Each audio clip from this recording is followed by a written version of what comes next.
What if I told you that in 1849 Louisiana, there lived a girl so dangerous that even mentioning her name could make grown men cross themselves? Before we dive into this chilling tale that will shake you to your core, make sure to subscribe to our channel, share this video with someone who loves dark historical mysteries, and comment below telling us where you're watching from. Because this story from the American South will leave you questioning everything you thought you knew about good and evil. Now let me take you back to a time when legends were born from whispers and fear ruled the bayous. The Spanish moss hung heavy in the humid Louisiana air as I first heard the name that would haunt my dreams for months to come. Adeline. They spoke it in hushed tones, as if the very syllables could summon something unholy from the shadows of the plantation houses that dotted the Mississippi River like white monuments to a dying way of life. I am Samuel Clark, and in the autumn of 1849, I found myself in New Orleans on business for the American Anti-Slavery Society. What began as a routine investigation into reports of particularly brutal treatment at various plantations quickly became something far more sinister when I heard the whispers about a slave girl who had supposedly murdered 22 white women in the span of a single year.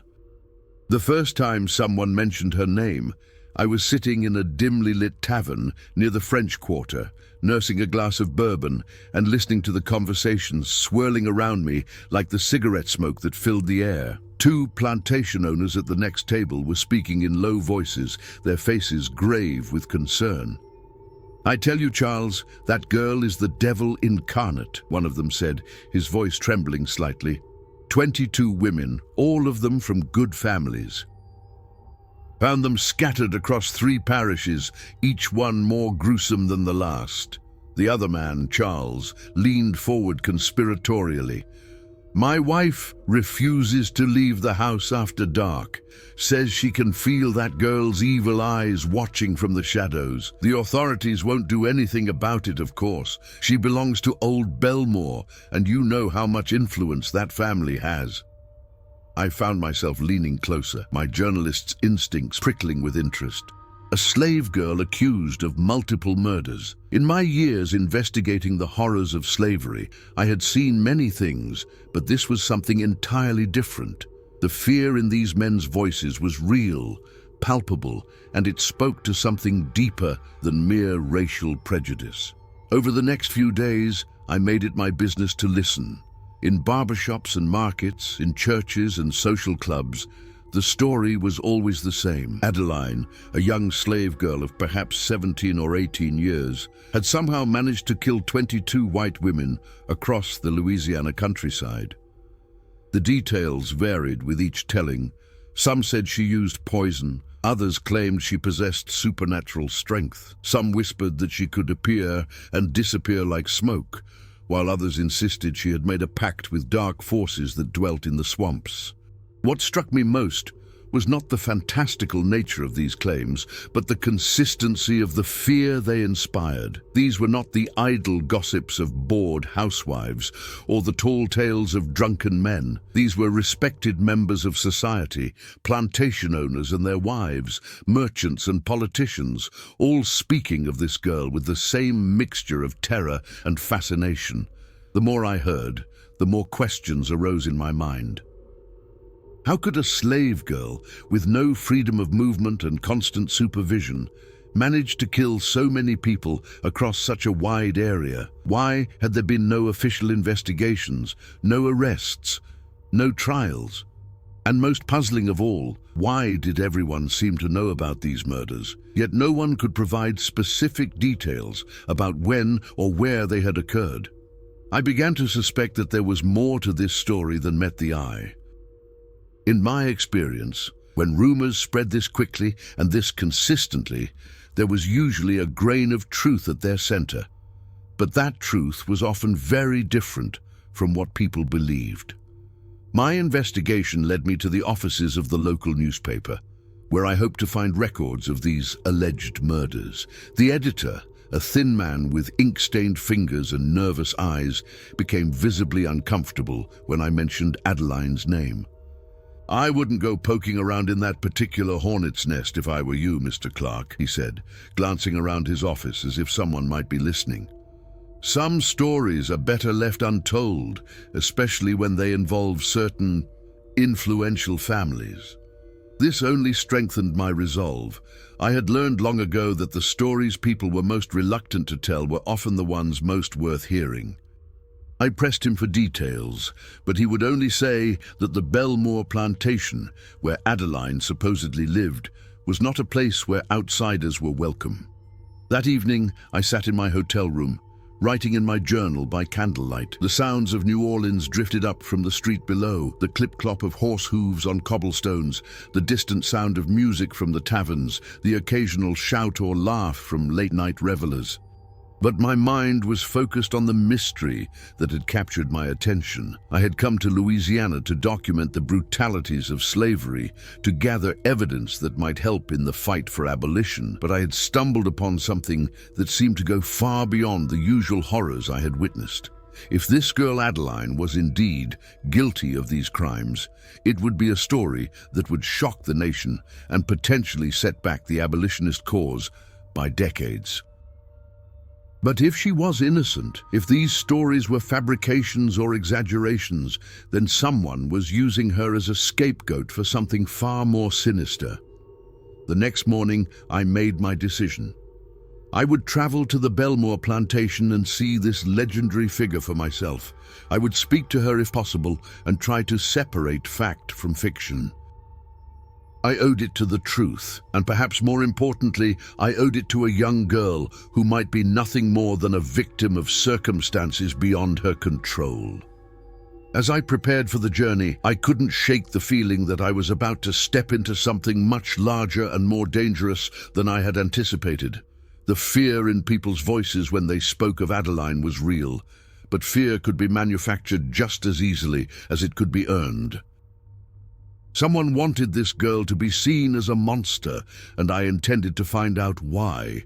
The road to Belmore plantation stretched out before me like a path into the unknown, and with each mile I traveled, the Spanish moss seemed to hang a little lower, the shadows seemed a little deeper, and the whispers of the wind through the cypress trees seemed to carry the echo of a name that had become synonymous with terror: Adeline. The Belmore plantation materialized through the morning mist, like something from a fever dream, its white columns rising from the Louisiana landscape with an elegance that barely concealed the darkness lurking beneath its pristine facade. As my hired carriage rolled up the oak-lined drive, I could feel eyes watching from every window, every shadow, every corner of this sprawling estate that had become the epicenter of the most disturbing rumors I had ever encountered. The plantation house itself was magnificent in the way that only Southern wealth could achieve. 3 stories of gleaming white wood and brick, with wraparound porches supported by towering columns that seemed to reach toward heaven itself.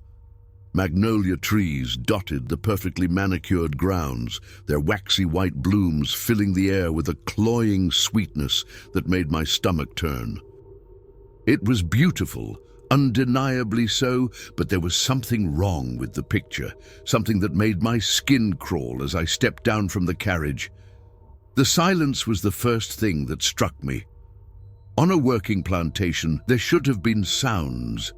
The voices of workers, the creaking of machinery, the general bustle of agricultural life. Instead, there was only an oppressive quiet, broken occasionally by the distant sound of someone chopping wood or the mournful call of a bird from the nearby swamps. I had sent word ahead of my arrival, introducing myself as a journalist from Boston, interested in documenting life on southern plantations. It was a half-truth, but one that had served me well in the past. The response had been surprisingly welcoming, perhaps too welcoming, I now realized as I stood before the imposing front door. The man who greeted me was everything I had expected from a Louisiana plantation owner: Cornelius Belmore was tall and distinguished, with silver hair swept back from a face that spoke of generations of privilege and power. His smile was warm, his handshake firm, but his eyes held a calculating coldness that made me immediately wary. "Mr. Clark, welcome to Belmore Plantation," he said, his voice carrying the refined drawl of the Southern aristocracy. "I trust your journey from New Orleans was pleasant. Please, come in out of this dreadful heat." The interior of the house was even more impressive than the exterior. Crystal chandeliers hung from ornate plaster ceilings, and the walls were lined with portraits of stern-faced ancestors who seemed to watch my every move. Persian rugs covered polished hardwood floors, and everywhere I looked, there were signs of wealth and refinement that had been built on the backs of human bondage. "I must say, Mr. Clark, it's refreshing to meet a northern gentleman who's interested in understanding our way of life rather than simply condemning it," Belmore continued as he led me into a sitting room dominated by a massive fireplace. "Too often your colleagues from the abolitionist press come here with their minds already made up." I accepted his offer of bourbon and settled into a leather chair that probably cost more than most people earned in a year. "I believe in seeing things for myself, Mr. Belmore. The truth is rarely as simple as either side would have us believe." His smile widened, but it didn't reach his eyes. "How very wise of you. I think you'll find that life here is far more complex than the newspapers would suggest." As we talked, I found myself studying not just Belmore, but the house itself. There were subtle signs of tension everywhere. Servants who moved too quickly, too quietly, their eyes downcast and their movements careful. The other white residents of the house, including Belmore's wife and 2 adult daughters, seemed nervous, jumpy, as if they were constantly listening for something. It was during dinner that I first broached the subject that had brought me here. The dining room was elegant, lit by dozens of candles that cast dancing shadows on the walls. The meal was elaborate: roasted duck, fresh vegetables, fine wine, but the conversation was stilted, forced. "I've heard some rather disturbing rumors in New Orleans," I said carefully, watching the faces around the table. "Stories about a slave girl here who's supposedly been involved in some unfortunate incidents." The effect was immediate and dramatic. Mrs. Belmore dropped her fork with a clatter, and both daughters went pale. Belmore himself maintained his composure, but I saw his knuckles whiten as he gripped his wineglass. "Ah," he said after a long moment, "you've heard about our Adeline." The way he said her name sent a chill down my spine. There was something in his voice, not fear exactly, but something darker, possession perhaps, or ownership in a way that went beyond the legal bonds of slavery. "The stories I've heard are quite extraordinary," I continued. 22 women, they say, all dead by her hand. Belmore's eldest daughter, a pale young woman named Margaret, suddenly stood from the table. "Excuse me," she whispered and fled the room. Her sister, Caroline, looked as if she might follow, but a sharp look from her father kept her in her seat. "You must understand, Mr. Clark," Belmore said, his voice carefully controlled, "that Adeline is troubled. She's been with our family since she was very young, and I'm afraid the isolation and the nature of her circumstances have affected her mind. The stories you've heard are largely exaggerated, but there have been incidents." Mrs. Belmore, a thin woman with prematurely grey hair, spoke for the first time since my arrival. "She's dangerous," she said in a voice barely above a whisper. "I've seen what she's capable of. We all have." "What exactly have you seen?" I asked, leaning forward with interest. The silence that followed was deafening. Belmore and his wife exchanged a look that spoke of shared secrets and unspoken fears. Finally, he cleared his throat. "Perhaps it would be better if you saw for yourself," he said. "Tomorrow I'll arrange for you to meet her, but I must warn you, Mr. Clark, Adeline is not like other slaves. There's something different about her, something that makes even the strongest men uneasy." That night, I lay in the guest bedroom they had provided, listening to the sounds of the plantation after dark. The house creaked and settled around me, but there were other sounds too. Footsteps in the hallway, whispered conversations, and once what sounded like sobbing from somewhere deep within the house. I found myself thinking about the fear I had seen in the faces around the dinner table. These people were terrified, that much was clear. But of what? A 17-year-old slave girl, or something else entirely? As I drifted off to sleep, I couldn't shake the feeling that I was being watched. The portraits on the walls seemed to follow my movements, and the shadows cast by the moonlight through the windows took on sinister shapes. Somewhere in this house, or perhaps in the slave quarters beyond, was a girl named Adeline, who had become the stuff of nightmares. Tomorrow, I would meet her face to face, and perhaps begin to understand the truth behind the legend. But as I closed my eyes, I wondered if I was prepared for what I might find. The fear in this house was real, palpable, and it seemed to center around one young woman who had somehow become the most feared person in all of Louisiana. The Spanish moss outside my window rustled in the night breeze, and for a moment I could have sworn I heard someone calling a name into the darkness. Adeline. The sound sent shivers down my spine, and I pulled the covers closer, trying to shut out the whispers that seemed to echo through the very walls of Belmore Plantation.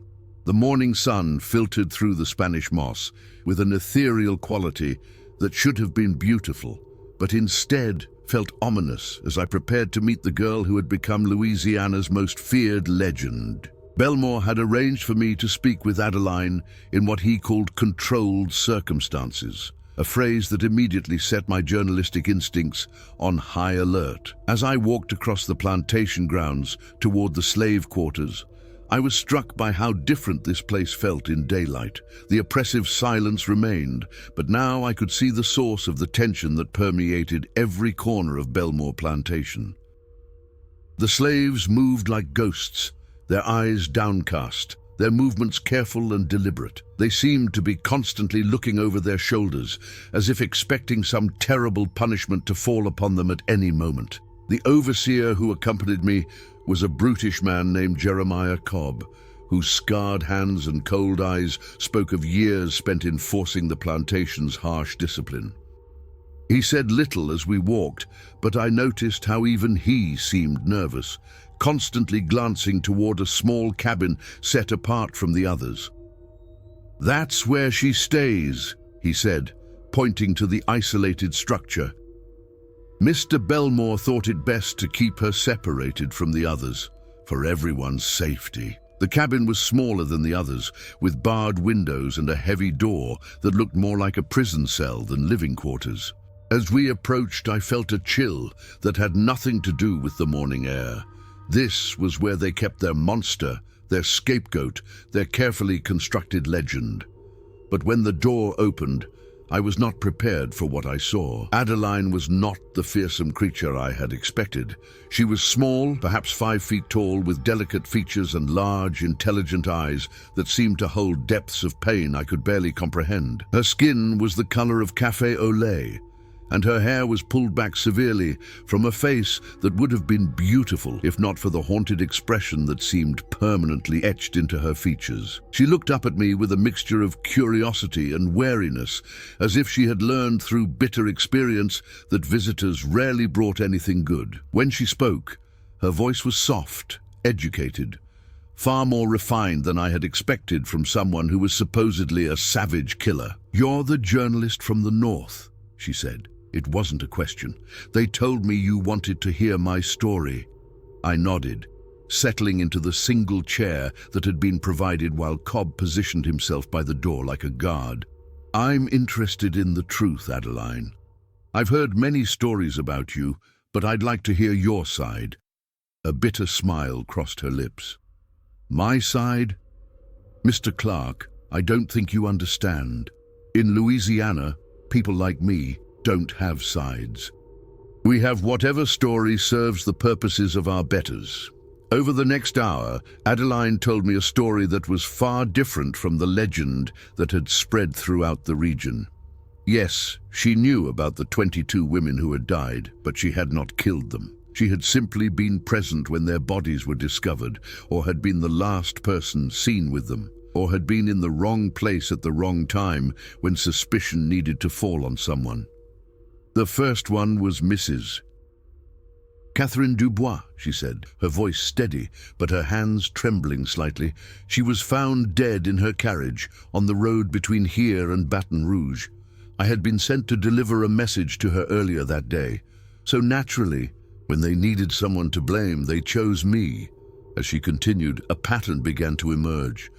Each of the 22 women had been connected to the plantation in some way. They were wives or daughters of business associates, neighbors, or social acquaintances of the Belmore family, and each had died under circumstances that were suspicious, but not necessarily criminal. Mrs. Dubois had been having an affair with one of the overseers, Adeline continued. Everyone knew it, but no one spoke of it. When her husband found out, there was a terrible argument. She was found dead the next morning, and suddenly it was much more convenient to blame the slave girl who had delivered a message than to investigate what really happened. The more she talked, the more I began to understand the true horror of her situation. Adeline had become a convenient scapegoat for a community that preferred comfortable lies to uncomfortable truths. Every unexplained death, every suspicious accident, every inconvenient murder could be blamed on the evil slave girl, allowing the real perpetrators to escape justice. But surely someone must have investigated these deaths, I said. The authorities, the law. Adeline laughed, but there was no humor in the sound. Mr. Clark, you're not from here, so perhaps you don't understand how things work. The authorities are the same men who own the plantations, who attend the same churches, who marry each other's daughters. When one of their own commits a crime, it's much easier to blame someone who has no voice, no rights, no way to defend herself.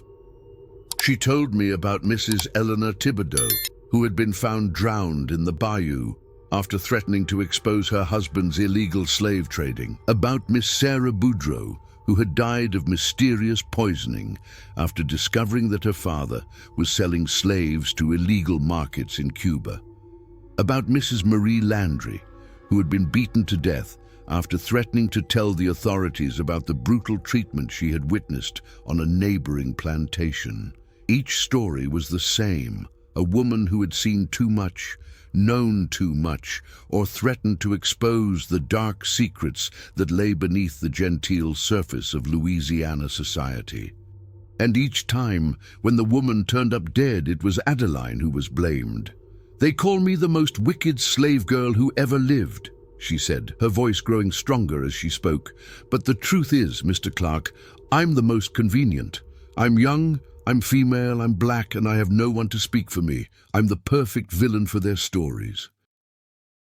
As our conversation continued, I began to see the true scope of what was happening at Belmore Plantation and throughout the surrounding parishes. This wasn't just about one girl being falsely accused. It was about a systematic cover-up of crimes committed by some of the most powerful men in Louisiana. "The women who died," I said carefully, "they all had something in common besides their connection to this area." Adeline nodded grimly. They all knew secrets that could destroy reputations, end political careers, or send men to prison, and they all made the mistake of thinking that their status as white women would protect them when they threatened to speak out. The implications of what she was telling me were staggering. If even half of what Adeline said was true, then the legend of the murderous slave girl was nothing more than an elaborate fiction designed to protect a network of criminals who operated with impunity throughout the region. But as I sat in that small, prison-like cabin, looking into the eyes of a young woman who had been transformed into a monster by the very people who should have protected her, I realized that proving her innocence would be far more dangerous than I had anticipated. The men who had created this legend would not hesitate to add another name to the list of the dead if it meant protecting their secrets. As Cobb escorted me back to the main house, I found myself looking at Belmore Plantation with new eyes. The beautiful facade, the elegant architecture, the carefully manicured grounds, it was all a mask, hiding a darkness that went far deeper than I had ever imagined. That evening, as I sat in my room writing notes about my conversation with Adeline, I heard footsteps in the hallway outside my door.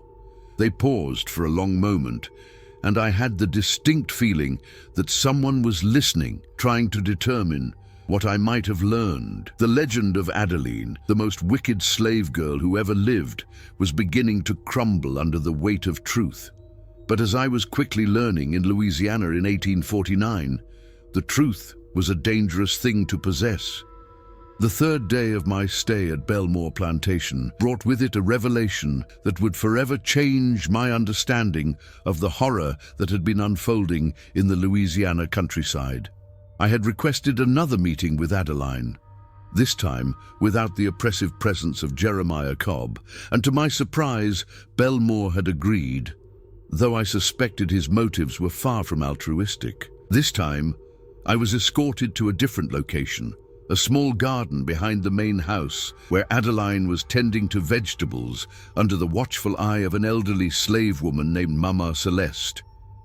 The setting was almost pastoral, with morning glory vines climbing wooden trellises and the sound of bees humming among the flowers. But the tension in the air was palpable. Adeline looked up as I approached, and I was struck again by the intelligence in her eyes. She was not the broken, defeated creature I might have expected after years of being blamed for crimes she didn't commit.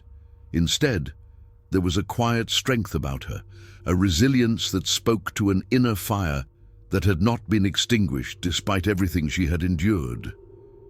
"Mr. Clark," she said, setting down her gardening tools and wiping her hands on her apron, "I wondered if you would come back. Most people, once they hear my story, decide it's safer to pretend they never met me." I settled onto a wooden bench nearby, noting how Mama Celeste positioned herself where she could watch both of us while appearing to focus on her own work. "I'm not most people, Adeline, and I think there's more to your story than what you told me yesterday." A shadow crossed her face, and for a moment she looked much older than her 17 years. "There's always more, Mr. Clark. The question is whether you're prepared to hear it." Over the next hour, Adeline revealed the true depth of her nightmare. She told me about the night when she was 14 years old and had witnessed something that would forever mark her as a target. She had been returning from an errand in town when she saw Mrs. Catherine Dubois, the first of the 22 women, being murdered by her own husband in a fit of rage over her affair. "I was hiding in the bushes by the road," she said, her voice barely above a whisper. "I saw Mr. Dubois strike her with a piece of iron from his carriage. She fell and didn't get up.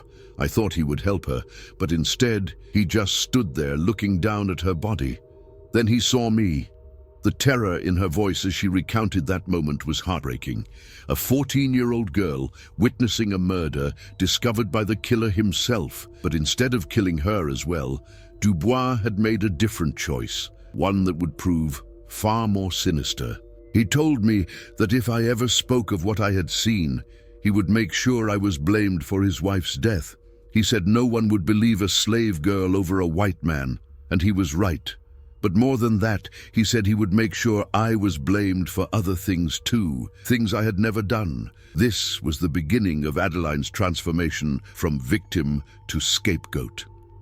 Dubois had spread the story that he had found his wife's body and that a slave girl had been seen fleeing the scene. When other deaths occurred, some natural, some accidental, some deliberately caused by men who needed convenient explanations, Adeline's name was whispered as the common thread. "They created a monster," she said, her hands clenched into fists. "They took a frightened child and turned her into the thing that parents use to scare their children into obedience. And the more the story grew, the more useful I became to them." But the most chilling revelation came when Adeline told me about the women who had tried to help her. 3 of the 22 victims had actually been attempting to expose the truth about what was happening. They had seen through the lies, recognized the injustice, and had tried to speak out. "Mrs. Eleanor Thibodeau came to see me," Adeline said, tears beginning to form in her eyes. "She said she knew I was innocent, that she had evidence that could clear my name. She was going to take it to the authorities in New Orleans, where the Belmore family had less influence. They found her body in the bayou 3 days later." The pattern became clear as Adeline continued her story. Any woman who showed sympathy for her plight, who questioned the official narrative, or who threatened to investigate further, soon found herself added to the list of Adeline's supposed victims. It was a perfect system of intimidation and control, using the very people who might have helped her as examples of what happened to those who interfered. "Miss Sarah Boudreau was the worst," Adeline said, her voice breaking. "She was only 16, younger than I am now. She had heard the stories about me and didn't believe them. She started asking questions, talking to people, trying to find the truth. Her father warned her to stop, but she wouldn't listen. They said I poisoned her, but I know who really did it. I know because he told me, right to my face, that she had brought it on herself." As I listened to these revelations, I felt a cold fury building in my chest. This wasn't just about covering up individual crimes. It was about maintaining a system of terror that kept an entire community silent. The legend of Adeline served multiple purposes. It provided convenient explanations for inconvenient deaths, it intimidated potential witnesses, and it reinforced the racial hierarchies that kept the plantation system functioning. But perhaps most insidiously, it had turned Adeline herself into a weapon against her own people. The other slaves on the plantation lived in constant fear of her, believing the stories they had heard. She was isolated, friendless, trapped in a web of lies that grew stronger with each passing day. "They don't just want me to be blamed for these deaths," she said, looking directly into my eyes. "They want me to believe I'm capable of them. They want me to become the monster they've created. Sometimes, in the darkest moments, I wonder if they're succeeding." The psychological torture she described was almost beyond comprehension. Day after day, year after year, she had been told that she was evil, that she was responsible for the deaths of innocent women, that she was a creature to be feared and despised.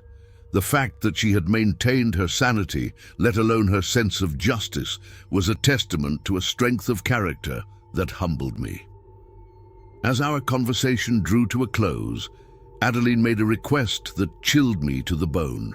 "Mr. Clark, I need you to promise me something. If something happens to me, if I'm found dead, or if I simply disappear, I need you to remember what I've told you. I need you to tell the world that Adeline was not a monster. She was just a girl who saw too much and paid the price for other people's sins." The urgency in her voice made it clear that she believed her time was running out. The very fact that she was talking to me, a journalist from the North, had probably sealed her fate. The men who had created the legend of the murderous slave girl would not allow her to destroy it by telling the truth. As I walked back to the main house, I realized that I was no longer just investigating a story. I was racing against time to save a life.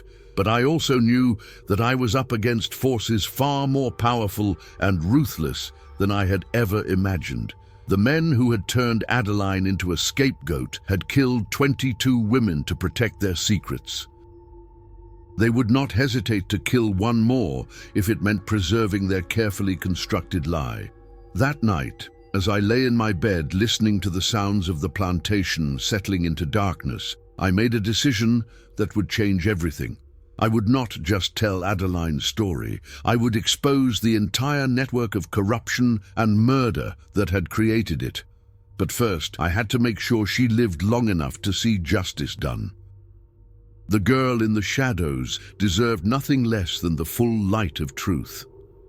The fourth morning at Belmore Plantation dawned grey and oppressive, with storm clouds gathering on the horizon like an omen of the revelations that were about to unfold. I had spent the night poring over my notes, trying to piece together the web of lies and murder that had ensnared Adeline, when a soft knock at my door interrupted my thoughts. It was Margaret Belmore, the eldest daughter, who had fled the dinner table when Adeline's name was mentioned. She stood in the hallway like a ghost, her pale face drawn with exhaustion and fear, her hands trembling as she clutched a small leather journal to her chest. "Mr. Clark," she whispered, glancing nervously down the hallway, "I need to speak with you, privately. There are things you need to know about this place, about what really happened to those women." I invited her into my room, noting how she flinched at every sound from the house below.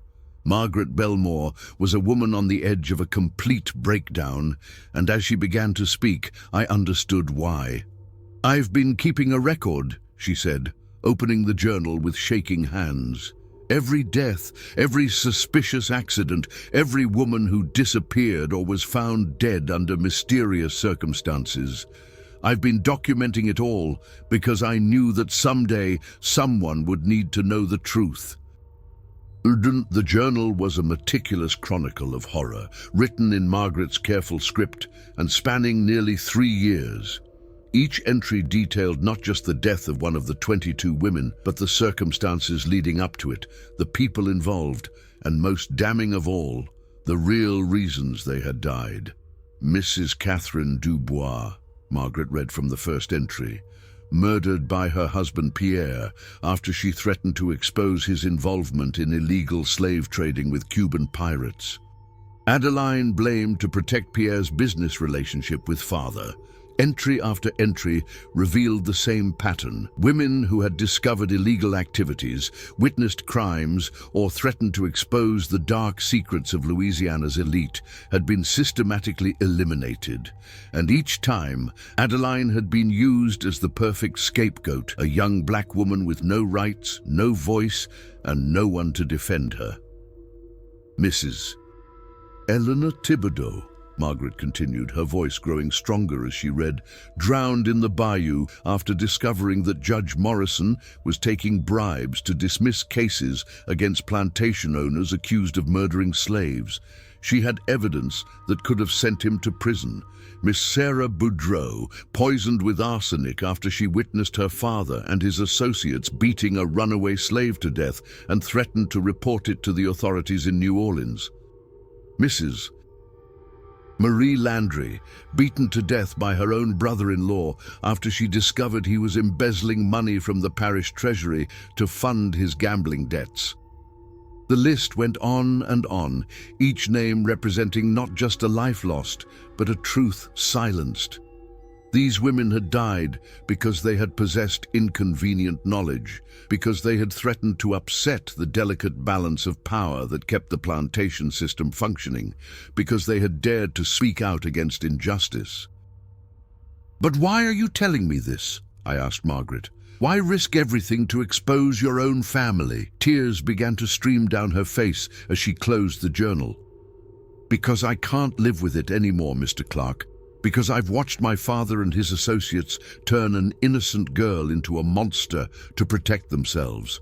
Because I've seen what they're capable of, and I know that if I don't speak out now, they'll never stop." Margaret's revelation about her father's involvement was the missing piece of the puzzle I had been searching for. Cornelius Belmore wasn't just harboring a convenient scapegoat. He was the architect of the entire conspiracy. His plantation served as a meeting place for a network of corrupt officials, illegal traders, and murderers who used their positions of power to commit crimes with impunity. "The meetings happen in the cellar," Margaret continued, "every month, sometimes more often.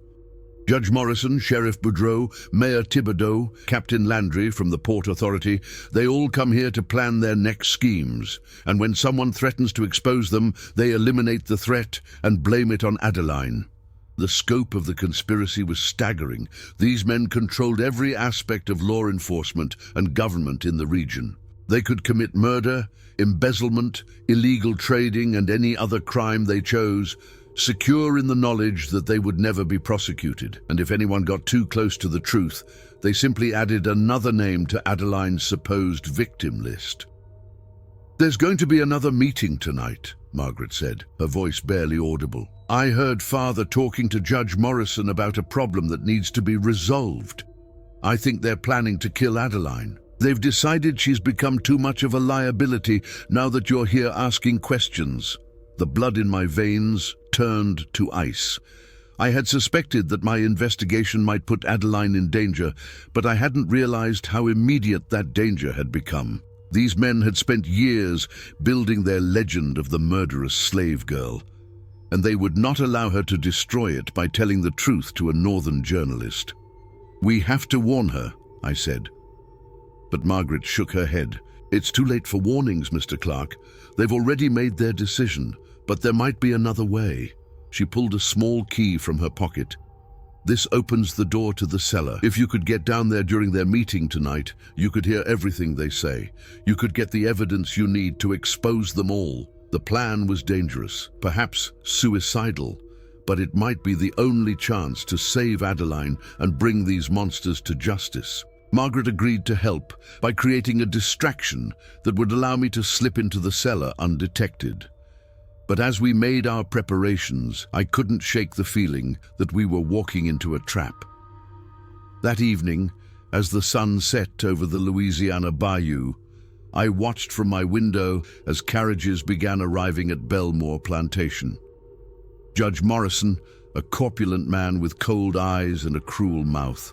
Sheriff Boudreaux, whose badge had become a license to commit any crime he chose.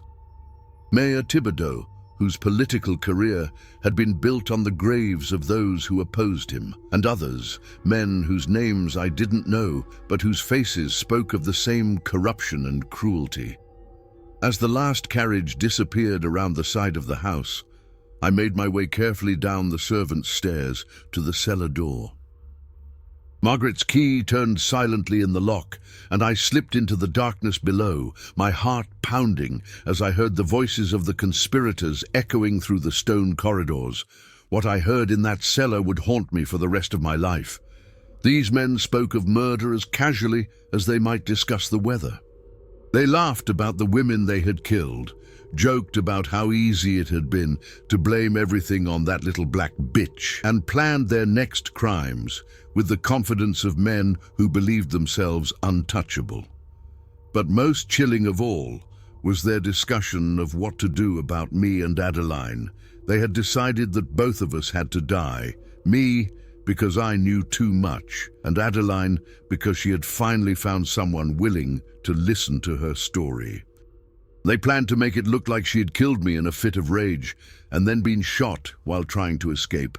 As I crouched in the darkness, listening to these monsters plan our deaths, I realized that the legend of Adeline, the most wicked slave girl who ever lived, was about to claim 2 more victims. But I also knew that I had finally found the evidence I needed to destroy them all. The question was whether I would live long enough to use it. The conspirators' voices echoed through the stone cellar like the whispers of demons as I pressed myself against the cold wall, my heart hammering so loudly I was certain they would hear it. What I had stumbled upon was far worse than I had ever imagined. Not just a cover-up of individual crimes, but a systematic reign of terror that had claimed the lives of 22 innocent women and was about to claim 2 more. Judge Morrison's voice cut through the darkness like a blade. "The journalist has become a problem, Cornelius. My sources in New Orleans tell me he's been asking questions about the deaths, requesting access to official records. If he publishes what he's learned, it could bring federal investigators down on all of us." Belmore's response chilled me to the bone.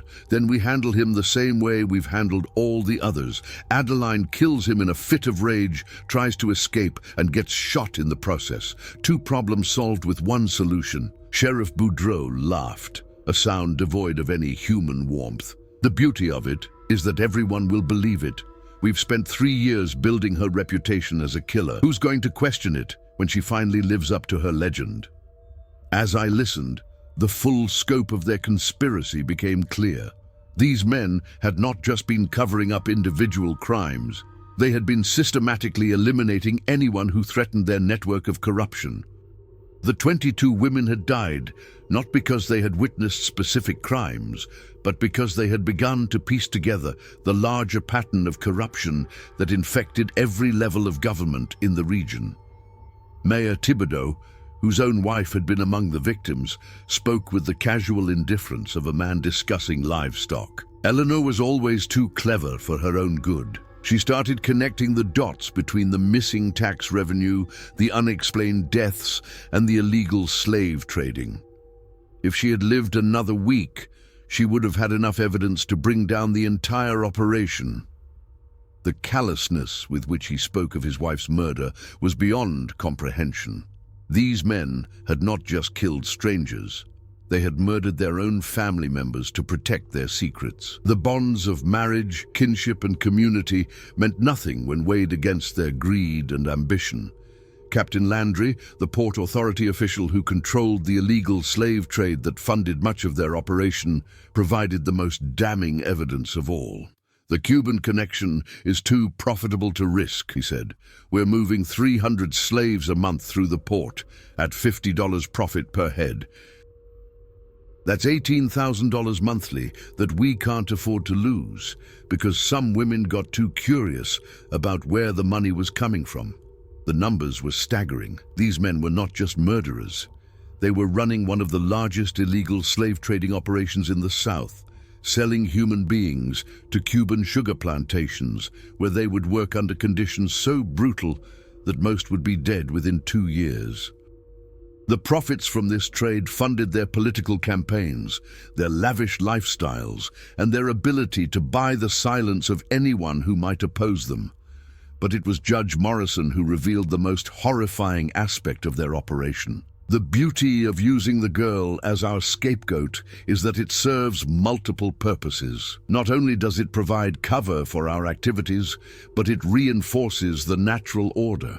Every time another woman dies and gets blamed on Adeline, it reminds the community what happens when slaves get above their station. It keeps the others in line." The psychological warfare they had waged against the entire slave population was as calculated as it was cruel.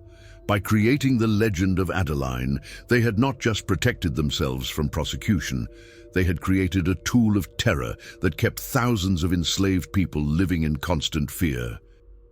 Every slave in Louisiana knew the story of the girl who had killed 22 white women. The message was clear. This is what happens when you resist, when you fight back, when you dare to challenge the system that owns you. As the meeting continued, they discussed their plans for my murder and Adeline's execution with the same methodical precision they might use to plan a business transaction. Sheriff Boudreau would provide the weapons and ensure that no questions were asked about the deaths. Judge Morrison would make certain that any investigation was quickly closed. Mayor Thibodeau would control the narrative in the newspapers, ensuring that the story of the journalist killed by the murderous slave girl spread throughout the region as a warning to other northern abolitionists. "When do we move?" Belmore asked. "Tomorrow night," Morrison replied. "During the storm that's coming. The weather will provide cover, and the noise will mask any sounds. We'll make it quick and clean." I had heard enough. Carefully, silently, I began to make my way back toward the cellar door, my mind racing as I tried to formulate a plan. I had the evidence I needed to expose these monsters, but I had to survive long enough to use it. More importantly, I had to find a way to save Adeline from the fate they had planned for her. But as I reached for the door handle, my worst fears were realized. The door was locked from the outside, and I could hear footsteps on the stairs above. Someone had discovered my absence from my room, and now I was trapped in the cellar with the very men who were planning to kill me. The footsteps grew closer, and I heard Belmore's voice calling down into the darkness. "Mr. Clark, I know you're down there. Why don't you come out and join our little meeting? I think you'll find our discussion quite illuminating." I pressed myself deeper into the shadows, but I knew it was hopeless. They had lanterns, and the cellar offered few places to hide. Within moments, the light found me, and I was surrounded by the faces of the most dangerous men in Louisiana. "Well, well," Judge Morrison said, his voice dripping with false courtesy. "It seems our northern friend is even more enterprising than we thought. Tell me, Mr. Clark, how much of our conversation did you hear?" I straightened my shoulders and looked him directly in the eye. "Enough to know that you're all murderers, and that Adeline is innocent of every crime you've blamed on her." Belmore smiled, but there was no warmth in the expression. "I'm afraid that knowledge won't do you much good, Mr. Clark. You see, dead men tell no tales, and by tomorrow night, you'll be just another victim of our legendary slave girl." Sheriff Boudreaux stepped forward, his hand resting on the pistol at his hip. "The question is whether we kill you now or wait until tomorrow as planned. Personally, I vote for now. Why take unnecessary risks?" But Judge Morrison held up a hand. "Patience, Sheriff. Mr. Clark's death needs to look convincing, and that requires proper staging. Besides, I'm curious to hear what he thinks he can do with the information he's gathered. After all, he'll be dead soon enough." As I stood there, surrounded by these monsters, I realized that they were making a crucial mistake. They were so confident in their power, so certain of their invincibility, that they were willing to toy with me rather than simply killing me immediately. That arrogance might be the only thing that could save both Adeline and myself. But I also knew that I was running out of time. The storm they had mentioned was already beginning to build outside, and with it would come the final act of a tragedy that had been 3 years in the making. The web of lies they had woven around Adeline was about to claim its ultimate victims, unless I could find a way to turn their own weapons against them. The legend of the most wicked slave girl who ever lived was about to face its greatest test. The question was whether truth would triumph over the carefully constructed fiction that had already cost so many lives. The storm that had been building all day finally broke over Belmore Plantation with a fury that seemed to mirror the violence about to unfold within its walls. Lightning illuminated the Spanish moss hanging like funeral shrouds from the ancient oaks, while thunder shook the very foundations of the house where I now found myself a prisoner in my own room, guarded by Jeremiah Cobb and awaiting the execution that had been planned for both Adeline and myself. But what these men had not counted on was the courage of Margaret Belmore, who had spent the hours since our conversation preparing for this moment. As the storm raged outside, she slipped into my room through a servant's passage I hadn't known existed, her face pale but determined. "They're going to move against you and Adeline within the hour," she whispered urgently. "But I've found something that might save you both." She pressed a small bundle of papers into my hands. "These are letters, Mr. Clark. Letters that prove everything." The documents she had given me were even more damning than what I had overheard in the cellar. They were correspondence between the conspirators, detailing not just their crimes, but their methods, their profits, and most importantly, their systematic use of Adeline as a scapegoat. In Judge Morrison's own handwriting was a letter that read, "The girl serves our purposes perfectly. Her youth and race make her the ideal vessel for our sins.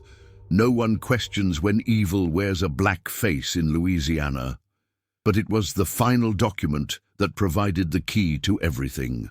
It was a confession written by Mrs. Eleanor Thibodeau before her death, detailing everything she had discovered about the conspiracy. She had hidden it with Margaret before confronting her husband, knowing that her life was in danger. "She gave this to me the night before she died," Margaret said, tears streaming down her face. "She made me promise to keep it safe until someone came who could use it to expose the truth. I think she knew what was going to happen to her." The confession laid out the entire network of corruption in devastating detail. The illegal slave trading, the murdered women, the systematic cover-up, and most damning of all, the deliberate creation of Adeline's reputation as a killer. Mrs. Thibodeau had even identified the real murderers of several of the 22 women, providing evidence that would have sent them all to the gallows if she had lived to present it. As I read through the documents by candlelight, a plan began to form in my mind.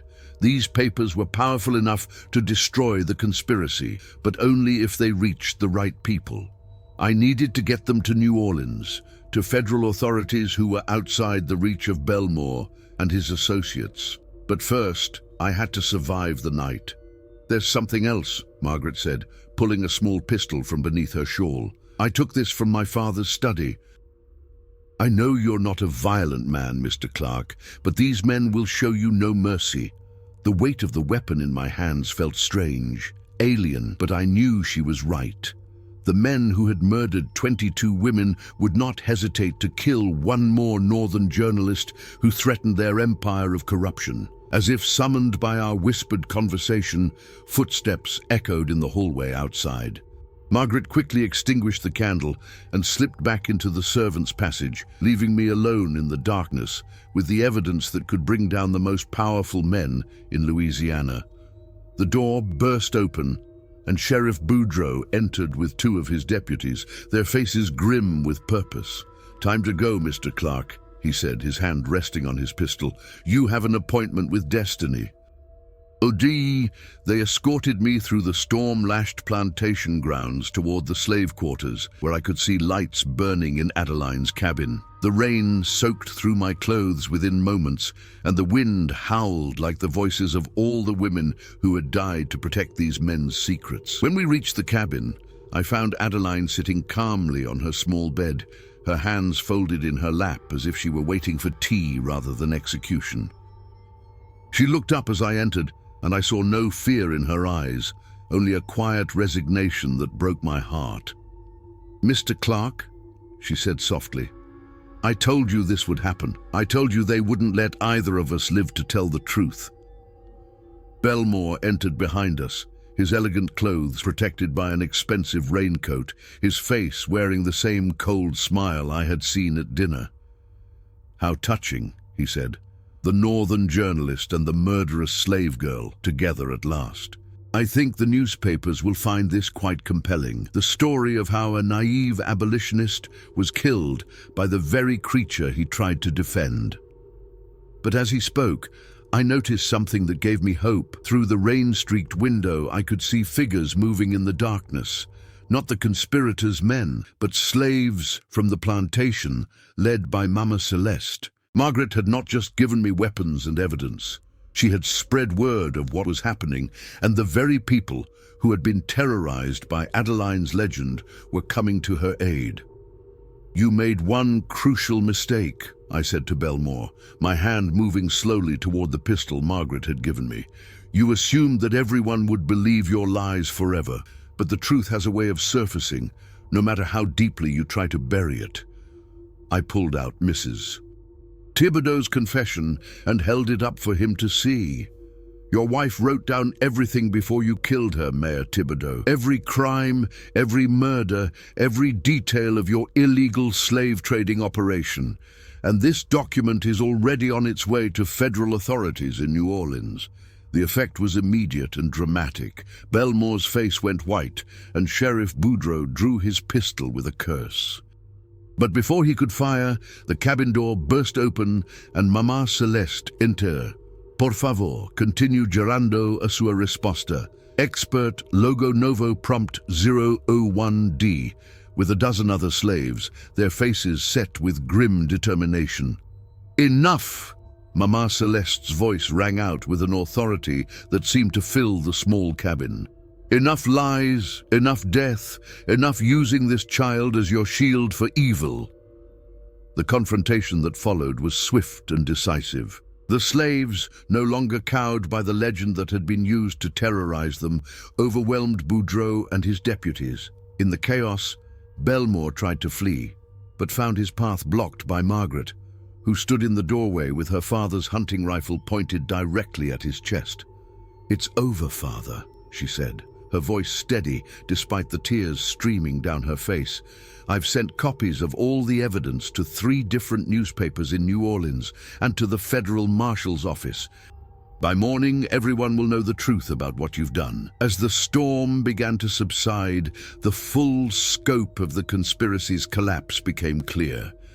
Judge Morrison and the other conspirators, realizing that their network had been exposed, attempted to flee the region, but federal marshals were already moving to intercept them. The illegal slave trading operation was shut down, freeing hundreds of people who had been destined for the brutal sugar plantations of Cuba. But perhaps most importantly, the legend of Adeline, the most wicked slave girl who ever lived, was finally revealed for what it truly was.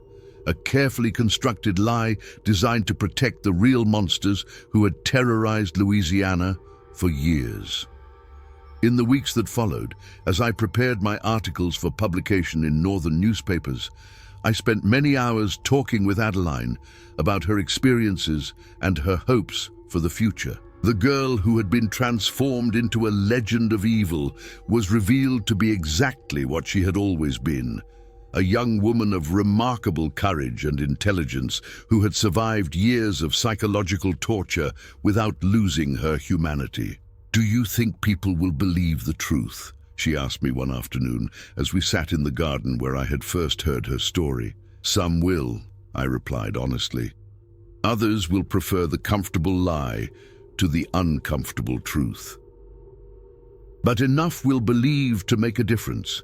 Your name will be cleared and the real criminals will face justice." The trials that followed were a sensation throughout the South. Belmore, Morrison, Boudreaux and their associates were convicted of multiple murders and sentenced to death. The evidence was overwhelming, the testimony of witnesses compelling, and the confession of Mrs. Thibodeau provided the final proof needed to ensure their convictions. But for me, the most important moment came when Adeline was officially exonerated of all charges and declared a free woman by federal decree. The girl who had been blamed for 22 murders she didn't commit was finally able to walk away from Belmore Plantation with her head held high. As I write these final words, sitting in my hotel room in New Orleans, I am struck by the terrible irony of this story. The legend of Adeline, the most wicked slave girl who ever lived, was created to hide the wickedness of men who considered themselves pillars of society. They used the prejudices and fears of their community to transform an innocent girl into a monster, all while committing crimes that would have horrified even their harshest critics. But in the end, truth proved stronger than legend.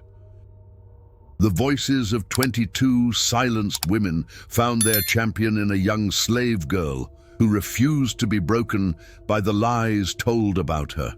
And perhaps, most importantly, the courage of people like Margaret Belmore and Mama Celeste proved that even in the darkest times, there are those willing to stand up for justice regardless of the cost. The real Adeline, not the monster of legend, but the brave young woman who survived years of persecution with her spirit intact, has gone on to work with the Underground Railroad, helping other enslaved people find their way to freedom. She carries with her the names of the 22 women who died, not as victims she killed, but as martyrs whose sacrifice ultimately led to the exposure of one of the most corrupt networks in the antebellum South. Their voices, silenced in life, finally found their power in death, and the girl who was blamed for their murders became the instrument of their justice. The legend of the most wicked slave girl who ever lived is dead. In its place stands the truth of a young woman whose courage helped expose the real wickedness that had hidden behind a carefully constructed lie. And in that truth, perhaps, the 22 women who died can finally rest in peace.